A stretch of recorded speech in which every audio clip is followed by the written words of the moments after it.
তারাবির শেষে মুনাজাতে প্রচলিত দোয়া আল্লাহুম্মা ইন্না নাসআলুকাল জান্নাতা ওয়া নাউযু বিকা মিনান নার, এই দোয়াটি পড়া কি সুন্নাহ, বাধ্যতামূলক এটাই পড়তে হবে না অন্য যে কোনো দোয়া পড়লে চলে? সামর্থ্য থাকার পর সর্বনিম্ন সাদাকাতুল ফিতর আদায় করলে আদায় হবে কিনা? রমজান থেকে 3 দিন ইতিকাফ করলে ইতিকাফ আদায় হবে কিনা? রোজার মাসে যারা জিনিসপত্রের দাম বাড়িয়ে দেয় তাদের উদ্দেশ্যে কিছু বলুন।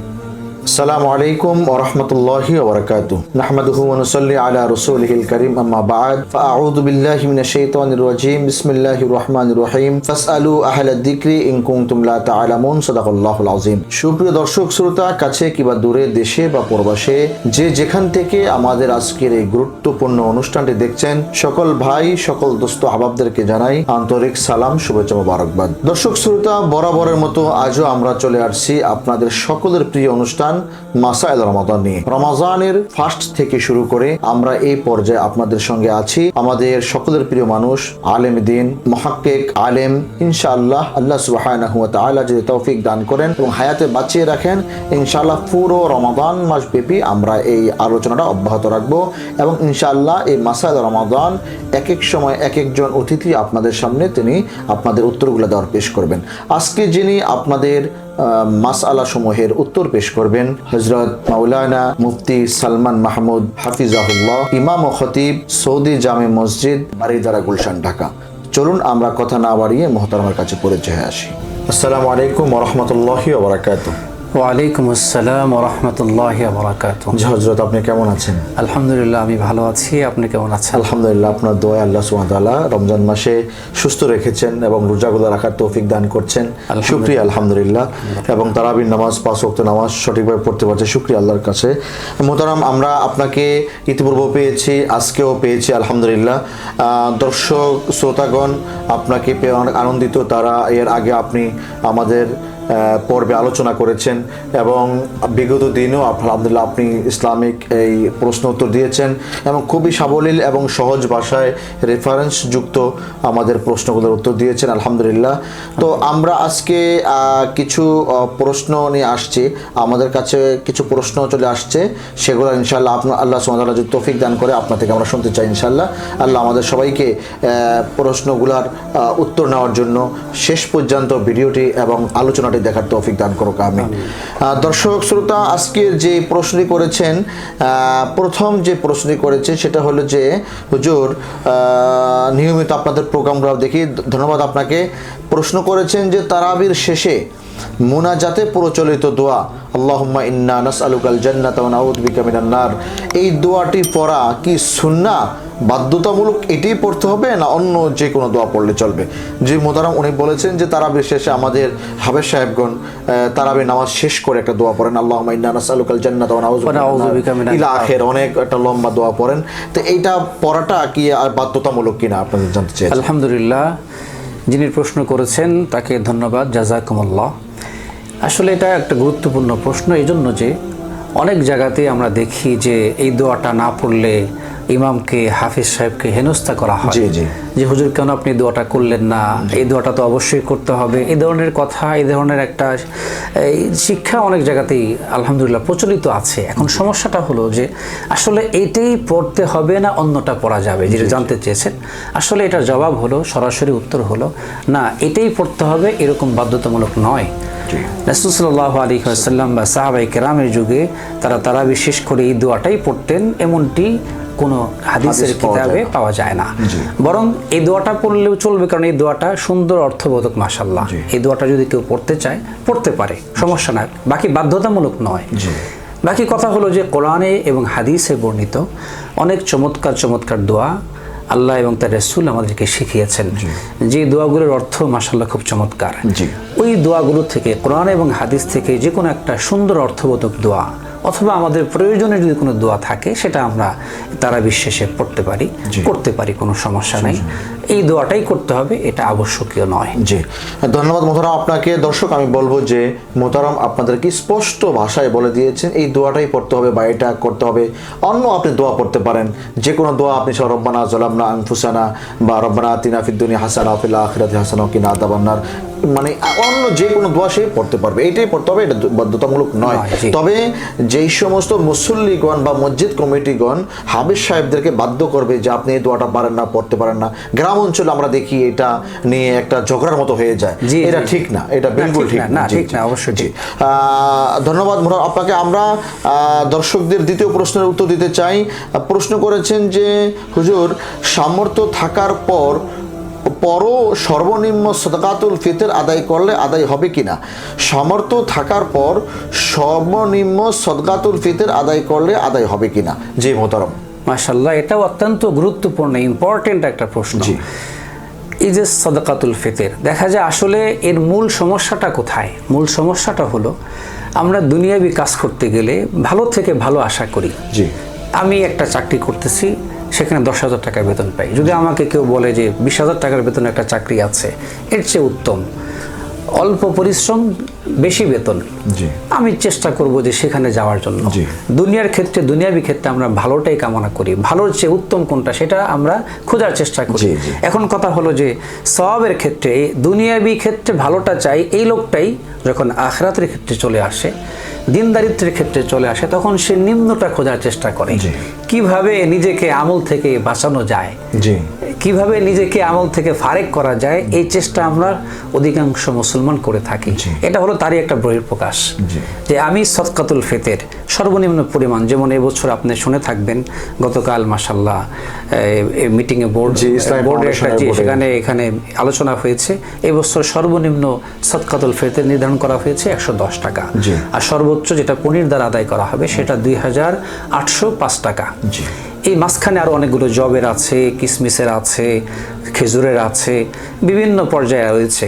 এখন কথা হলো যে সর্বনিম্নটা যার সামর্থ্য আছে সে আদায় করলে হবে কিনা?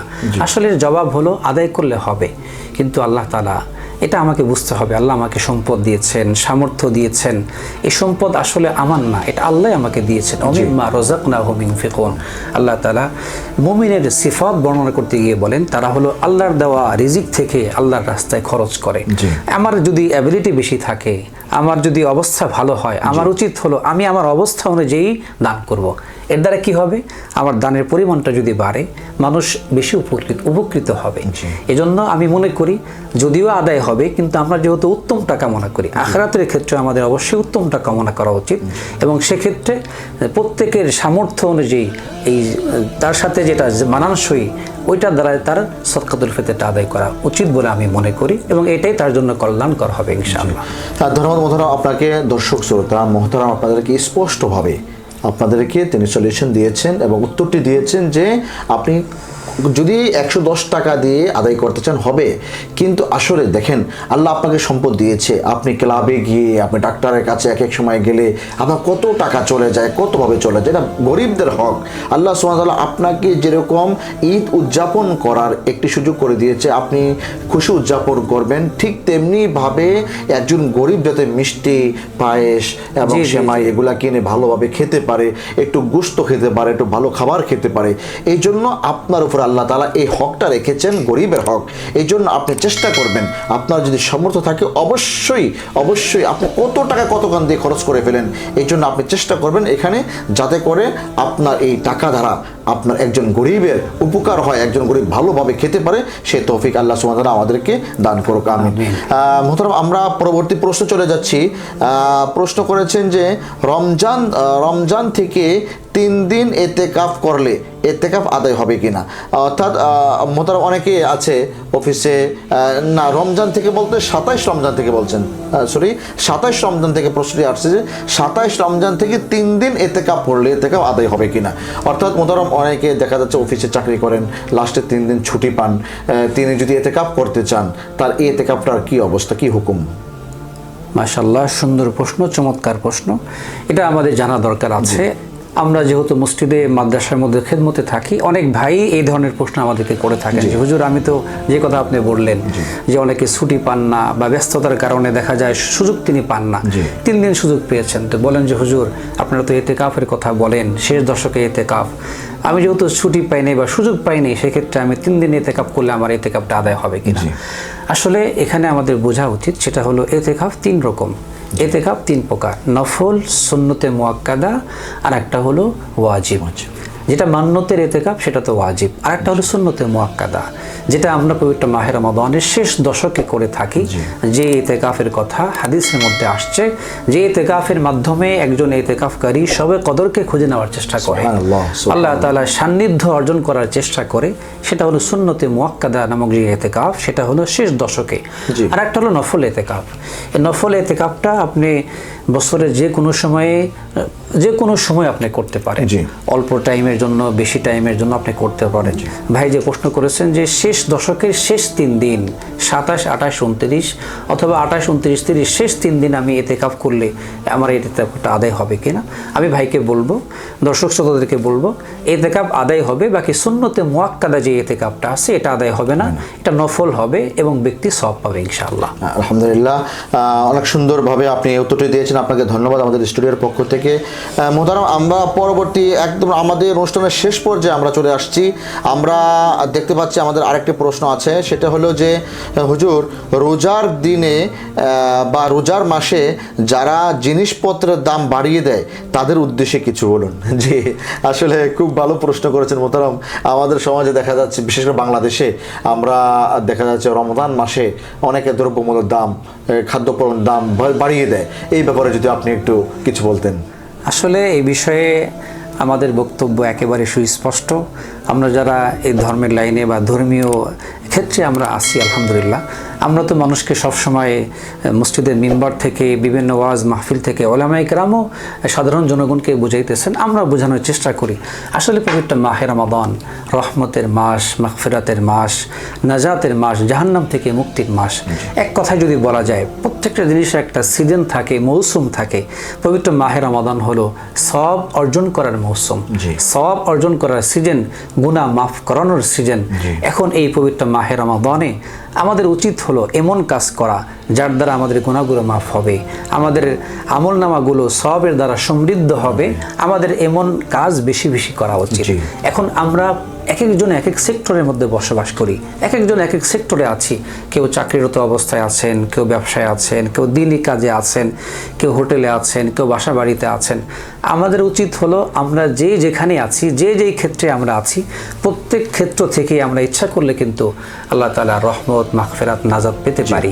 এখন ব্যবসায়ী ভাই যারা আছেন, আসলে এই যে প্রশ্নটি আসছে, এটা বলা যেতে পারে দিনের প্রতি তাদের ওইরকম মহব্বত নাই। আল্লাহর প্রতি, আল্লাহ রাসূলের প্রতি, রমাদানের প্রতি যদি তাদের মহব্বত থাকতো, তাহলে এই যে এই প্রশ্নটা আমাদের সামনে আর উপস্থিত হতো না, আসতোই না। আপনি দেখবেন আরব দেশে বা অন্যান্য দেশে যারা আছে, আমরা এই খবরে পড়ি বা পত্রিকায় দেখি, একটু কয়েকদিন আগে আমরা দেখলাম যে এই কাতারে, আরব দেশে, সেখানে এই পবিত্র মাহে রমাদান উপলক্ষে ব্যবসায়ীরা হাজার হাজার পণ্যের দাম তারা হ্রাস করেছে, কমিয়ে দিয়েছে। উদ্দেশ্য হলো যারা পবিত্র মাহে রমাদানে রোজা রাখবে তাদের রোজা রাখাটাকে সহজ করা। আমার দ্বারা যদি একজন ভাইয়ের রোজা রাখাটা সহজ হয়, তার রোজা যদি কবুল হয়, আল্লাহ তাআলা এর বিনিময়ে আমাকেও দিতে পারে। এই জন্য আমাদের কাজ হলো এই পবিত্র মাহে রমাদানে যারা ব্যবসায়িক ভাই আছেন, আমি তাদেরকে বলবো, তাদের জন্য উচিত হলো প্রত্যেকটা পণ্যের দাম আমি মনে করি না বাড়িয়ে, বরং অন্য সময় তারা যে লাভটা করতেন এই পবিত্র মাহে রমাদান উপলক্ষে রমাদানের প্রতি মহব্বত রেখে প্রত্যেকটা পণ্যের দাম একটু করে কমিয়ে দেওয়া। যেমন একটা ভাই একটা পণ্যের দাম অন্য সময় 5 টাকা লাভ করতেন, আমি তাকে বলবো যে ভাই আপনি এই মাসে 2 টাকা 3 টাকা করেন, 2 টাকা আপনি ছেড়ে দেন আল্লাহর জন্য, আল্লাহর জন্য, আল্লাহকে খুশি করার জন্য। যেহেতু আল্লাহ তাআলা হাদিসে কুদসির মধ্যে বলেছেন, আস-সাওমু লি ওয়া আনা আজজি বি, রোজা আমার জন্য, এর প্রতিদান আমি আল্লাহ স্বয়ং নিজে দিব। সুবহানাল্লাহি ওয়া বিহামদি। এখন আমি যদি আল্লাহর জন্য একজন ব্যক্তির, একজন রোজাদারের রোজাকে সহজ করবার জন্য আমি এই কাজটা করি, তাহলে যেটা হবে আল্লাহ তাআলার বিনিময়ে আমাকে দিবেন। হাদিসের মধ্যে নবী বলেন, আত-তাজিরুস সাদুকুল আমিন মা'আন নাবিয়্যিনা ওয়াস-সিদ্দীকিনা ওয়াশ-শুহাদা'i ওয়াস-সালিহিন। আসলে ব্যবসা করেও যে আল্লাহকে পাওয়া যায়, ব্যবসা করেও যে রাসূলের সাথে হাসরে থাকা যাবে, এটাই হাদিসের মধ্যে নবী বলেন যে তাজের ব্যবসায়ী কিন্তু সে আমানতদার, কিন্তু সৎ, এরকম ব্যবসায়ী যদি কেউ হতে পারে আল্লাহ তাআলা তার হাসর সিদ্দিকিনদের সাথে করবেন, শুহাদাদের সাথে করবেন, নবীদের সাথে করবেন। সুবহানাল্লাহ। এই জন্য ব্যবসায়ী ভাইদেরকে আমি লক্ষ্য করে বলবো, আপনারা এই পবিত্র মাহে রমাদানে বেশি বেশি আমল করবেন। আপনারা আমলের মধ্যে এটাও একটা কাজ করেন, আপনাদের মুনাফাটা আপনারা একটু কমিয়ে দেন রোজাকে সহজ করার স্বার্থে। হাদিসের মধ্যে নবী করিম সাল্লাল্লাহু আলাইহি ওয়াসাল্লাম বলেছেন, যারা এই পবিত্র মাহে রমাদানে মাল সিন্ডিকেট করবে, মালের দাম বাড়িয়ে দিবে, মালকে সিন্ডিকেট করে বাজারের মধ্যে ক্রাইসিস তৈরি করবে যেন মানুষ বেশি দামে কিনতে উদ্বুদ্ধ হয়, নবী হাদিসের মধ্যে বলেন যারা এই কাজটা করবে তাদেরকে আল্লাহ তাআলা দুইটা বড় গুনাহ দান করবেন, দুইটা বড় সমস্যার মধ্যে ফেলবেন। একটা হলো হাদিসের মধ্যে নবী বলেন সে মৃত্যুর আগে এমন রোগের মধ্যে নিপতিত হবে যে রোগ থেকে কোনো সময় সে শেফা পাবে না, নাউজুবিল্লাহ। এবং আল্লাহ তাআলা তাকে এই মৃত্যুর আগে দারিদ্র্যে নিপতিত করবেন, সে দরিদ্রের মধ্যে পড়ে যাবে। সুতরাং এই দুইটা সমস্যা আমরা কেউ চাই না। একজন ব্যবসায়ী, সে ব্যবসা করতেছে, সে নিজে ভালোভাবে চলবে, ফ্যামিলি নিয়ে ভালোভাবে চলবে। এখন সে যদি এই কাজটা করে তার দুনিয়াও শেষ হবে, খাসিরাত দুনিয়া ওয়াল আখিরা, তার দুনিয়া বরবাদ হলো, আখিরাতও বরবাদ হলো। এই জন্য ব্যবসায়ী ভাইদেরকে বলবো, বিশেষ করে আপনারা এই পবিত্র মাহে রমাদানে জিনিসের দাম কমিয়ে আল্লাহর সন্তুষ্টি অর্জন করার চেষ্টা করেন। এই জিনিসপত্রের দাম বাড়িয়ে আল্লাহর গুসার মধ্যে, আল্লাহর লাআনতের মধ্যে পড়বেন না। আল্লাহ তাআলা আমাদের সকলকে আমল করবার তৌফিক। আমিন। হযরত আপনাকে আলহামদুলিল্লাহ আমরা দীর্ঘ অনেকগুলো প্রোগ্রামে পেয়েছি। আল্লাহ তাআলা আপনার এলেমে বারাকা দান করুক, আল্লাহ আপনার জবানে বারাকা দান করুক। দর্শক শ্রোতা, এতক্ষণ পর্যন্ত আমরা MTI চ্যানেল থেকে এবং আমাদের যে পেজ থেকে বা আইডি থেকে প্রোগ্রামটি দেখছি, সকলে শেয়ার করার জন্য অনুরোধ রইল এবং লাইক কমেন্টস করে আমাদের সঙ্গে থাকার জন্য অনুরোধ রইল। ভবিষ্যতে ইনশাআল্লাহ আমাদের প্রোগ্রামটি দেখবেন এবং পুরো রমজান মাসব্যাপী ইনশাআল্লাহ আমরা এটি আপনাদের জন্য হাদিয়া হিসাবে পেশ করব। আল্লাহ সুবহানাহু ওয়া তাআলা আমাদেরকে আগামী পর্ব দেখার আমন্ত্রণ জানিয়ে আজকের পর্ব এখানে শেষ করছি। আসসালামু আলাইকুম ওয়া রাহমাতুল্লাহি ওয়া বারাকাতুহু।